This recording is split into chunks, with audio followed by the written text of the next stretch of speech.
So hi guys, welcome back to my YouTube channel, Football with Priscilla. I am Priscilla, obviously. So hi guys, welcome back to my YouTube channel.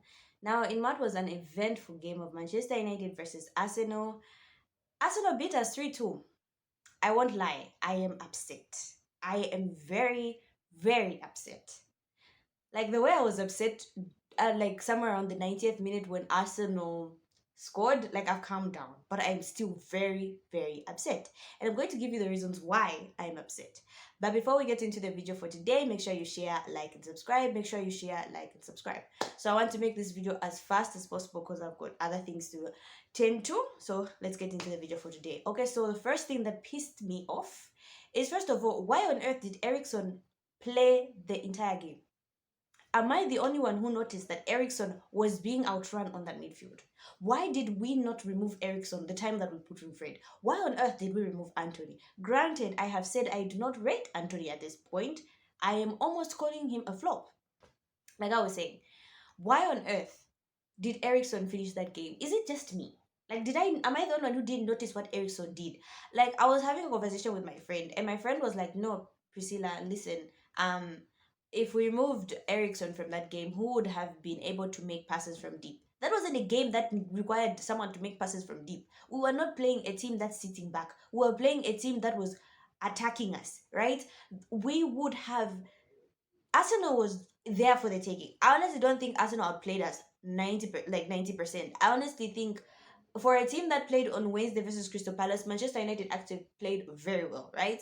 Arsenal were very weak on the transition. If we were only able to get the ball, we needed midfielders that were able to get the ball quickly and pass the ball to runners, because Arsenal were playing a ridiculously high line. Like, you could see, if only Ericsson was fast enough to get the ball and make the right pass to Rashford, we would have won the game. But because Ericsson was being outrun, Ericsson had no time to get the ball, and every time he had the ball, he would be shoved off by Odegaard, and Odegaard would steal the ball, and that was it. We would lose our possession, and they would go and score, right? So if only, I honestly thought, put in Fred, those were my thoughts. Put in Fred, he's good at ball retention. Like, Fred has his moments when he's good at passing the ball. He can release the ball early. But oh my god, Ericsson had to stay the full 90 minutes. I was pissed. I don't know if he's the one who replaced Garnacho. I don't even know why Garnacho came at that time. But anyway, so the first thing that upset me was the fact that Ericsson played for 90 minutes. Secondly, Verkost. Why are we as Manchester United fans comfortable with the fact that we are getting a player who used to play at Burnley and was now loaned out to, what's his team? I can't even pronounce the name. So in my previous video, I said, oh my god, Vergost will score and Xhaka will get a red card. Boy, oh boy, none of my predictions came true. This is why I don't predict things. I've stopped. Because clearly, none of that is happening. Every time I say Manchester United is going to win a game, we end up losing. So I think I'll be keeping quiet. But anyway, why are we comfortable with the fact that Manchester United is getting a player like Verkost? Liverpool got Capco, Chelsea got Jao, and then Arsenal got Trossard. What do Manchester get? Nothing. Ladies and gentlemen, we have a bench with Pelestri, Elanga, Garnacho. That's how sad it is for us. So, like, I honestly don't understand. Vergost, one thing I'll give him, he's very good at holding the ball and distributing the ball. That's like, you can't fault him for that. He was really bringing on players. Like, he was holding the ball, and then when Rashford and Anthony or even Bruno Fernandes, he was letting them join play, right? For that, I will not fault him. Apart from that, it's either Manchester United are not playing to Verghost's advantages, which is, and his strengths, which is basically his height. Why? If we could see that we were not able to pass in between the lines, go with the long balls, for heaven's sake. Cross, cross, cross. One ball, it was obviously going to land at Virgos, and there would have been a goal there. But Manchester United, oh my god, were not playing to Virgo's strength. Like, it frustrated me. It really did. And the fact that, okay, apart from that, Virgos is very slow. Like, what does he offer us? How many touches did he even have in this game? What does he offer us? We need to ask ourselves these questions. The third thing, the management. The Manchester United board has been upsetting me because I keep on hearing Arsenal are buying players, Liverpool are buying players, Chelsea are buying players, Chelsea are buying everything and anything they hear about. Manchester United is quiet. Let me repeat myself. We have Pelestri, we have Garnacho, we have Elanga on our bench. Those are the players you expect us to call on when the going gets tough. I mean, can you compare that to Man City? Literally, Man City were able to beat which team were they playing where they beat them 4-2? Tottenham without KDB in the squad. That's squad depth. Manchester United have no squad depth, and that's because the board are too selfish enough to buy players.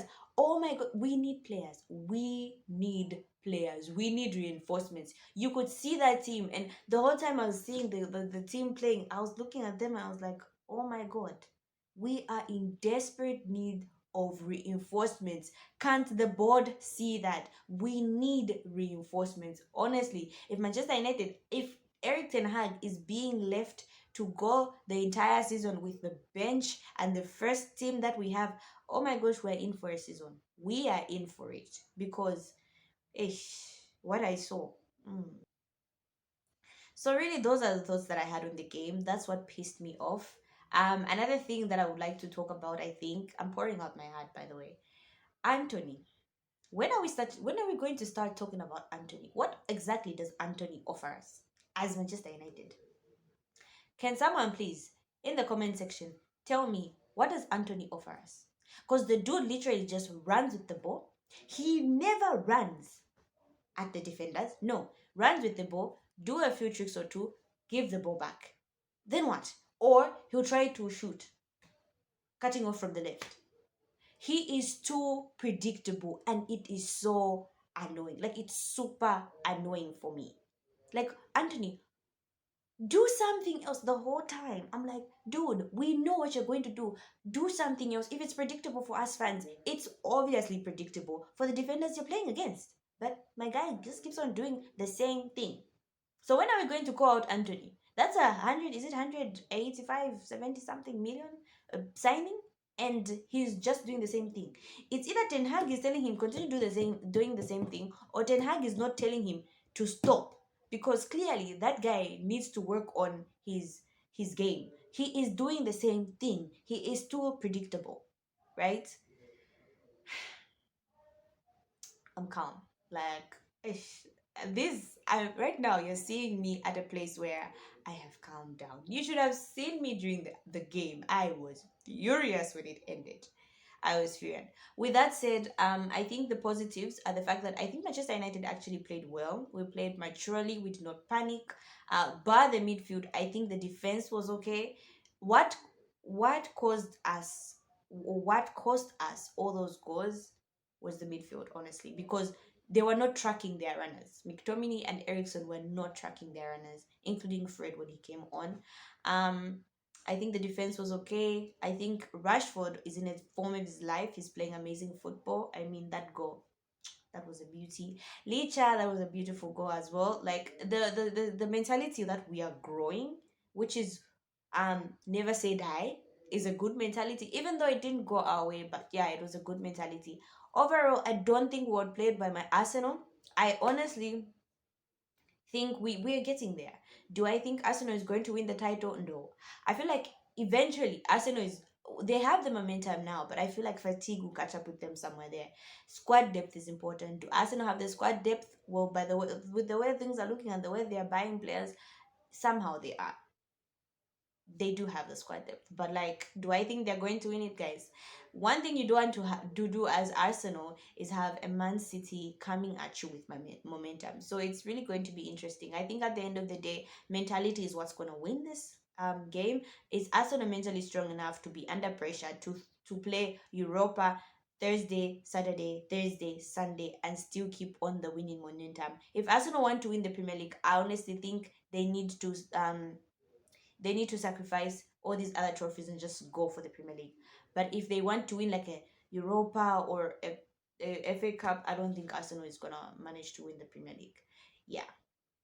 So those are my thoughts for the game. Thank you so much, guys, for watching. Make sure you share, like, and subscribe, and also put down in the comment section if you agree with my thoughts.